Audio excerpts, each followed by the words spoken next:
আল কুরআনের অনুবাদ। ১ মহাপ্রলয়। ২ মহাপ্রলয় কি? ৩ মহাপ্রলয় সম্বন্ধে তুমি কি জানো?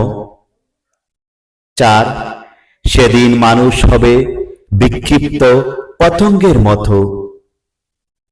৫ এবং পর্বতসমূহ হবে দুনিত রঙিন পশমের মতো। ৬ তখন যার পাল্লা ভারী হবে।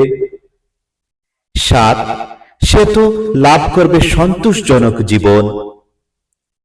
৮ কিন্তু যার পাল্লা হালকা হবে। ৯ তার স্থান হবে হাবিয়া। ১০ তুমি কি জানো তা কি? ১১ তা অতি উত্তপ্ত অগ্নি।